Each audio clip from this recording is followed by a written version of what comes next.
తల్లిదండ్రులు తన పిల్లల్ని అంటే అబ్బాయిలనేమో ప్రైవేట్ స్కూల్లో చదివిస్తుంటారు, అమ్మాయినేమో గవర్నమెంట్ స్కూల్లో చదివిస్తుంటారు ఫ్రెండ్స్. ఈ వ్యత్యాసం అనేది కరెక్ట్ కాదనేది నా అభిప్రాయం ఫ్రెండ్స్. ఎందుకంటే ఈ రోజుల్లో అమ్మాయిల్ని బాగా చదివించుకుంటేనే వాళ్ళు ఉన్నతమైన స్థానాలకు వెళ్ళేటువంటి అవకాశం ఉంది.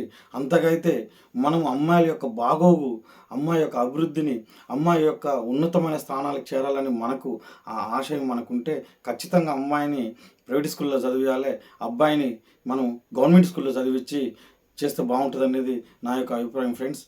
ఇప్పుడైనా చూడండి, ఈరోజు సమాజంలో చూస్తున్నాం మనం, ఏ కాంపిటేటివ్ ఎగ్జామ్ పెట్టినా, ఏ ఉద్యోగాలు పెట్టినా టాపర్స్ వచ్చేసేది అమ్మాయిలే ఫ్రెండ్స్. కాబట్టి తల్లిదండ్రులు ఈ యొక్క విషయాన్ని అర్థం చేసుకొని మంచిగా ఆడపిల్లల్ని చదివించుకోవాలి ఫ్రెండ్స్.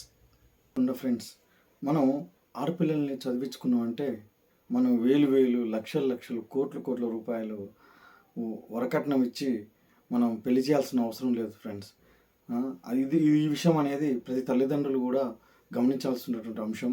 అంతేకాకుండా ఆడపిల్లల్ని బాగా నువ్వు చదివించి వాళ్ళు ఒక ఉన్నతమైన స్థానానికి వచ్చి ఒక మంచి డాక్టరు, ఇంజనీరు, లేకపోతే ఒక మంచి ఉద్యోగస్తురాలు, గ్రూప్ 1, గ్రూప్ 2 లేకపోతే ఐఏఎస్, ఐపీఎస్ ఏదైనా కావచ్చు.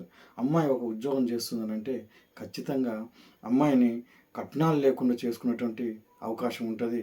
నువ్వు బయట వాడికి కట్నం ఇచ్చి పెళ్లి చేసే బదులు నువ్వు కట్నం ఎంత పెట్టాలి, ఎంత ఇవ్వాలనేది నీకు ఒక మైండ్లో ఉంటుంది. కాబట్టి అదే కట్నం డబ్బులతోటి ఈ అమ్మాయిని చదివించుకుంటే అమ్మాయి బంగారంగా చదువుకుంటుంది, మంచిగా ఒక ఉన్నతమైన స్థానంలో వస్తుంది.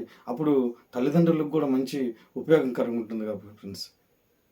చాలా అద్భుతంగా కూడా ఉంటుంది కదా ఫ్రెండ్స్.